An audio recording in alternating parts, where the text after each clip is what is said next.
Hello and welcome to our next episode, episode 9, Sundays with Giovanni.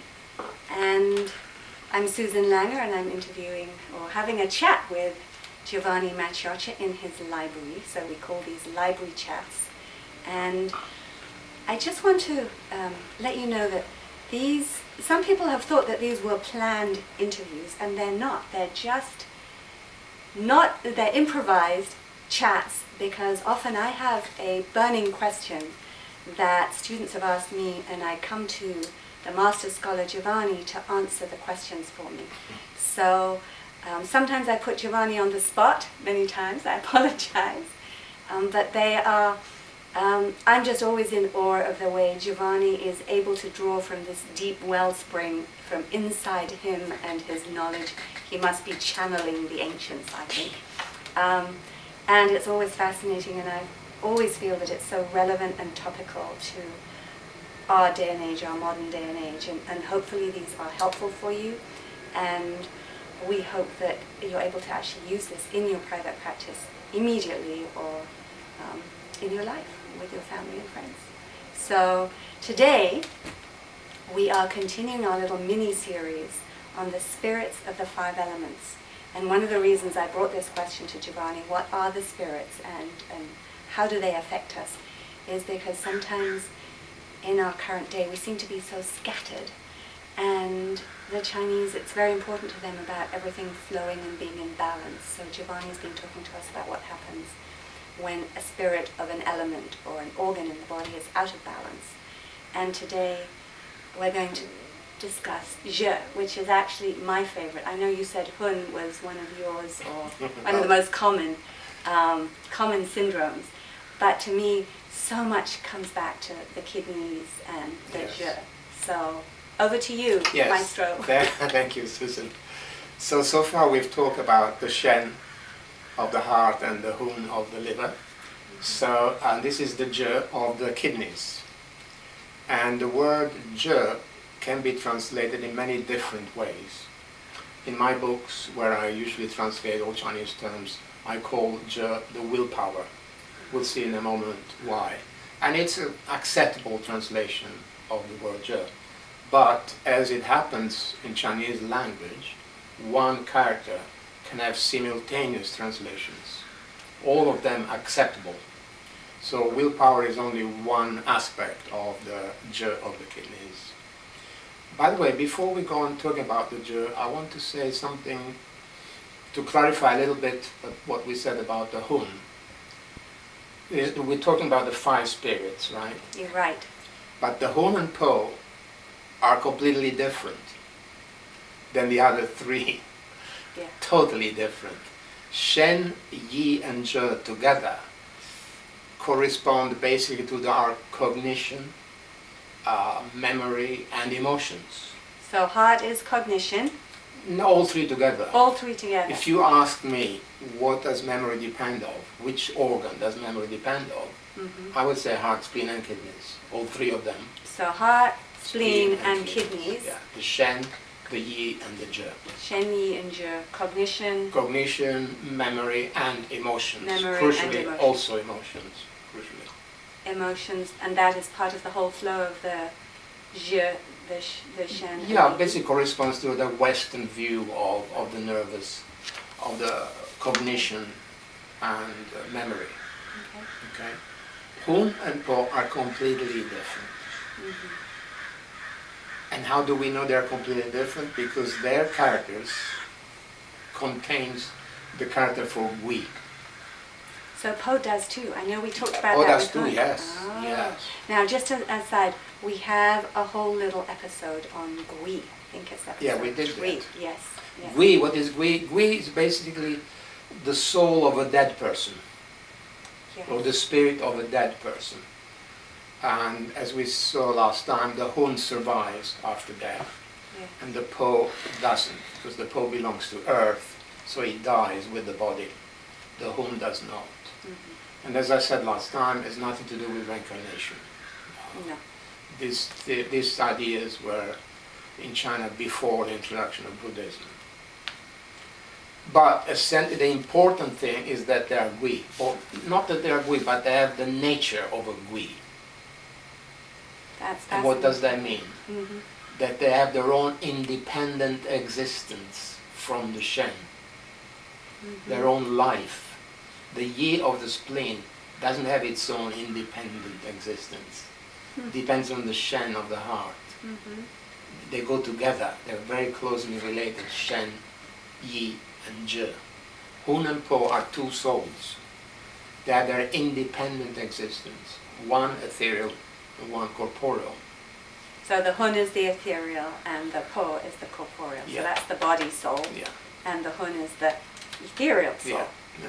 Yeah.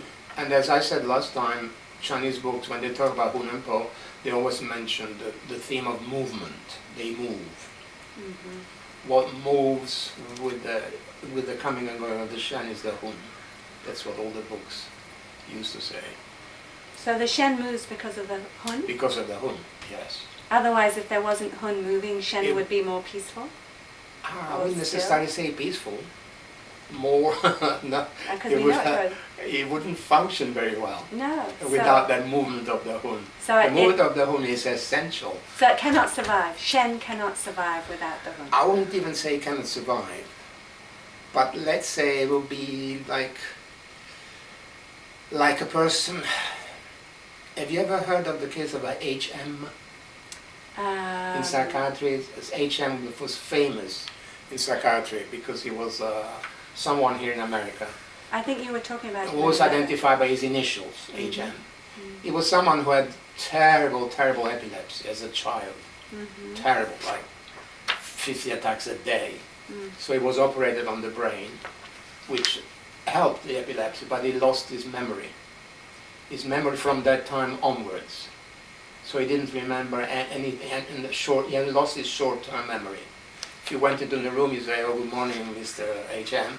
If you go there 10 minutes later, he wouldn't know. He said, "Who are you?" 10 minutes later, he lost his short memory. Mm-hmm. So he still had a Shen, but without the Hun. There's no movement of the Hun. So Okay, I wow. wouldn't say that the Shen is peaceful Yeah. without the Hun. Okay. But without the Hun, he couldn't remember anything. No. So what you're saying is he lost his Hun when he got operated on. Yes, yes. Wow, that's pretty intense.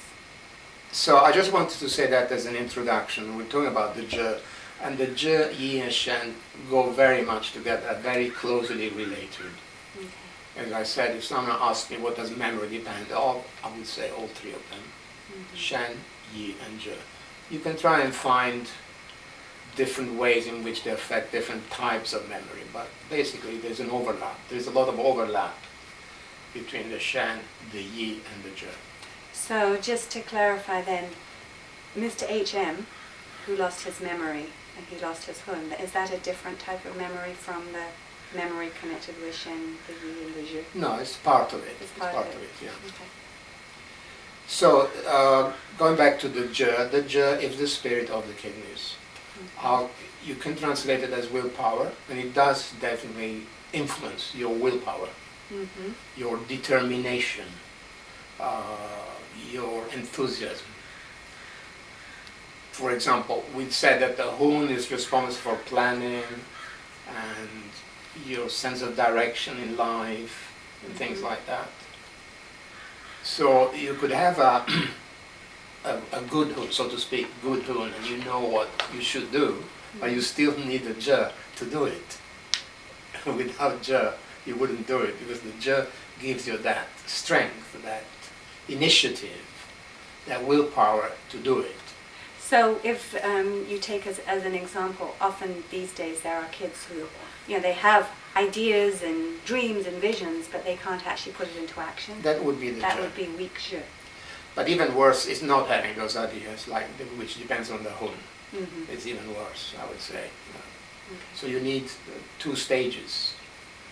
Yeah. One, that drive of the Hun, Mm-hmm. that so you know your sense of direction in life, plans and things like that. Mm-hmm. Second stage, you need a Je to do it.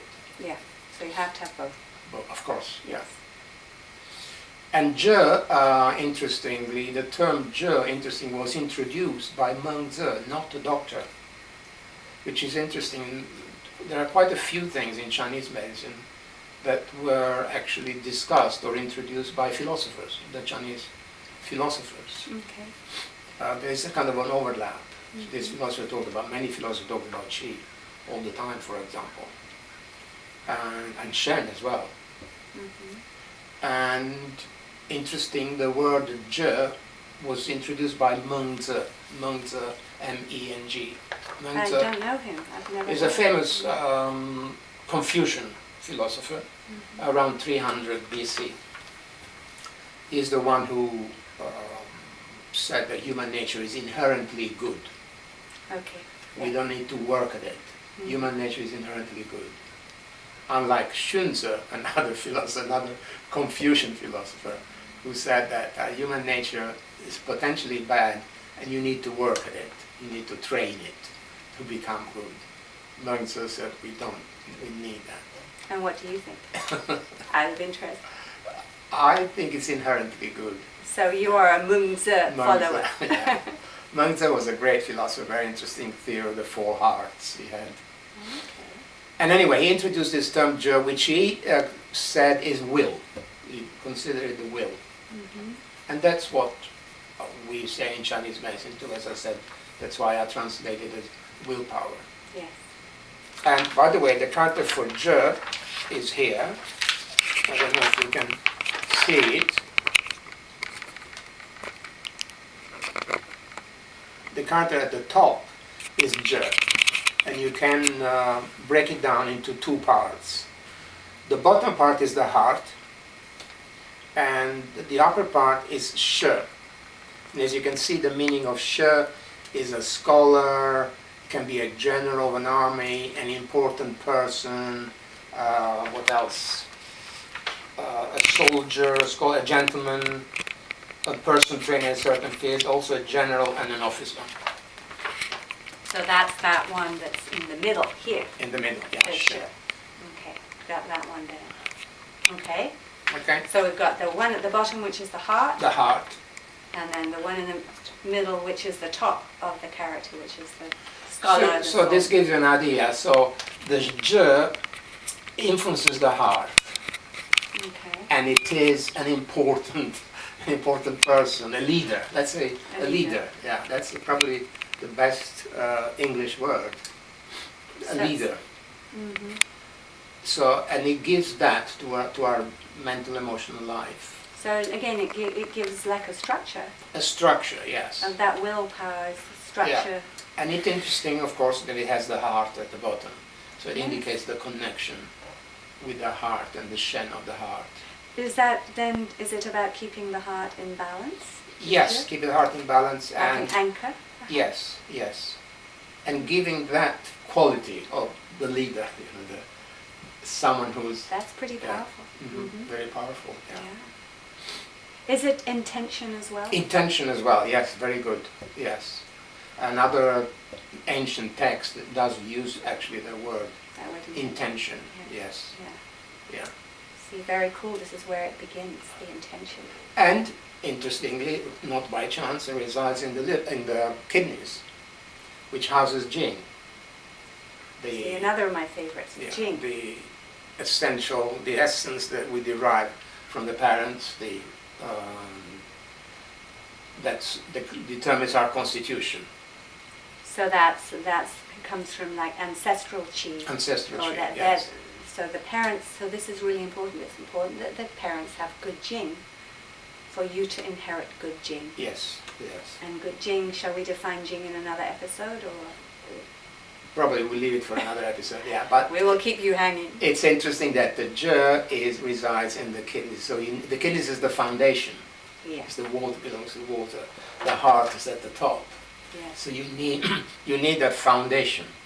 And this is where heart and kidney and that communication of heart and kidneys, which we discussed actually in another afternoon. Yes. What else did you want to know about the zhe? About the zhe. Well, here's something controversial, okay? I was recently at a conference on trauma healing, and this guy presented who runs Heart Math. Have you heard of Heart Math? No. It's in America, I think it's California, and it's very big, and it's about he was talking about the coherency and the importance of the heart and the field that they've measured. Heart. Yes. Mm-hmm. And there's all kinds of studies that prove that the heart has this massive field that can help regulate and bring people into balance. So whenever anybody brings that up, I'm always going, well, what about the je? Yes. And the jing and the kidneys? They just don't have instruments yet that measure the power of the kidneys, is my thought. What do you think? Yes, of course. When you say the power of the heart, you mean physically the heart? Yes, that it radiates, and it's incredibly healing, and it has this incredible frequency. Yeah, I would agree with that, because it houses the Shen. Because it has this, but I think... But, of course, we need the je of the kidneys. Yes. Without the je of the kidneys, it has no foundation. Yes. So no this will. is really important, because Chinese practitioners understand it. But in the West, they're going, everything's about the heart. Yeah. And what I'm hearing from you is that it needs to be in balance. Of course. And I think for our mental, emotional life, the three important ones are heart, liver, and kidneys. Shen, Hun, and Je. Okay. On the left side. Yes. For example, in depression, this pathology of one or two or three of these, Shen, Hun, and Je. Shen, Hun. Okay, so then let's go to some stories. And no, I was going to say, how do you treat the Je? Yes, very simple. Exactly. Tonify the kidneys. You tonify very the simple. kidneys. Kidney 3, bladder 23. Kidney 3. Bladder 23 and Ren 4. And Ren 4. And those are your key points. Yes, to tonify the Je. Also, in addition to bladder 23, is bladder 52 that is called Je Shi. The room of Je. This Je that we just seen. So, the times you would need to treat the Je is when it could be Shen coming out of control, people a little bit crazy. Yes, yeah, to give them that root. You would give them the root. So the Je basically creates our roots. If we have weak Je, then our roots are weak. And I also tonify the Je nearly always in depression, when a person is depressed. Because even though it's usually pathology of the Hun and Shen, you still need that strength to get out of the depression, to give you that strength. And you have to want to get out of it. Actually, exactly. Yes, to get out of the depression. Exactly. So you need the Je as well. So what happens if we kind of slide a little bit into Jing is if the Jing, the inherited part, is not that strong. Yeah, of course the Je is also affected. Then the Je is going to be affected. Yes, definitely. So how would you treat that? In the same way, Same no way. different. So any special Ren Jing? 4, bladder 23, no, the same. Ren 4 Ren 4 is my is your favorite point, of the 25 kidneys and Jing. And Jing. So that's your favorite Jing point. By the way, I've noticed in my practice that heavy use of marijuana, cannabis, weakens the Je. That's my view, my experience. And you can feel that on the pulses, you can feel because they're more scattered. Well, you can also see in how they behave, what they do. It weakens the Je. So, and how do they behave that gives you? Well, they have no drive. They drive. Yeah, another word related sense? to Je is actually drive. Yeah, so they have no drive. They're just, okay. And there were actually some articles on the use of cannabis in Acupuncture Today, which is an online magazine about acupuncture. And I think there were a couple of articles a year or two ago about the effects of that on the body. That yes, it's got all these incredible gifts, which are very helpful for people in the current day and age, especially instead of opioids. Yes, yes. And there are some side effects that are they irreversible or do you no, think they're I don't reversible? think they're irreversible. No. So basically, when you treat, you can still treat it the same way, 25 Je, yes. How about herbal formulas? Herbal formulas, any kidney tonic, 25 Je. My favorite... kidney yin or kidney balance? Kidney yin and either. Either. one. So, The herbal formula I use to tonify the kidneys are Yorgui 1 and Zhuogui 1, which are from Jiangjing Yuan. okay. Most people here in the United States would use Jingui Yao Lue for kidney yang Yeah. and Liu Wei Ti 1 for kidney yin, Yeah. which is fine, and they're great great prescriptions. I prefer, for various reasons, I prefer those two, Yorgui 1 and Zhuogui 1. Okay. Yorgui 1 is for the kidney yang, Zhuogui 1 is for kidney yin. So. But the Zhe is affected by both. A weakness of the Zhe may manifest with kidney yang or kidney yin, either one. So if you're a layperson watching this, then you would need to consult with a highly experienced, qualified Yes. acupuncturist to determine if you're kidney yin deficient or kidney yang deficient. So it gets into much more complexity than we're covering today, which is a simple overview of the importance of Zhe. But I know you have your herbal formulas, your own, in your Three Treasures line. Yeah, I have two formulae which are a variation of Yorgui 1 and Zhuogui 1. What are their names? Strengthen the root. Strengthen the root. It's the one for kidney yang, and nourish the root is the one for kidney yin. Okay, because those are easier to understand than your Wei 1 and Zhuogui 1. Yes. Yo means right side, and Okay. Zhuo means left. Oh, It goes back interesting. to the ancient idea in the Nanjing that the right kidney is kidney yang, and the left kidney is kidney yin. Oh, that's easy. That's nice and clear. Then this is we've talked about points. We've talked about the kind of manifestations and some symptoms that you can recognize. There's something we touched on in the early episodes, which is, and I think this is important, the intention of the practitioner. And I would take that into life. It's like your intention, not just of the acupuncturist doing the needling, but your intention in terms of, hands-on bodywork practice or anything you do in terms of any business or your focus with your children. And Zhe is a really important part of it, isn't it? Yes, I would say so. Zhe and Shen, the two Shen. together. So, and you talked about The how intention of the practitioner is very important. Even in modern China, when I was in Nanjing, and in modern China, in Nanjing, especially I'm talking about 1980, when I was in China the first time, when it was still a communist country, which it isn't now. And even though they were communists, they still believed in directing qi with your mind. Like if they wanted the sensation, they needed the sensation to go to the thumb, and you insert lung 5, for example, you mentally direct the qi from lung 5 to the thumb. The intention of the practitioner. so that's the Zhe. That's the Zhe, yes. Yeah. And that's very much part of what we do. And that's, I remember what you were saying was that that's why it's hard to do trials, acupuncture trials. Absolutely. In my opinion, it's almost impossible to do clinical trials because of this factor. And yet, if acupuncturists were trained, that the intention is really important. It's fundamental. Yeah, so that could actually take, explode results. I always say acupuncture has a shamanistic quality.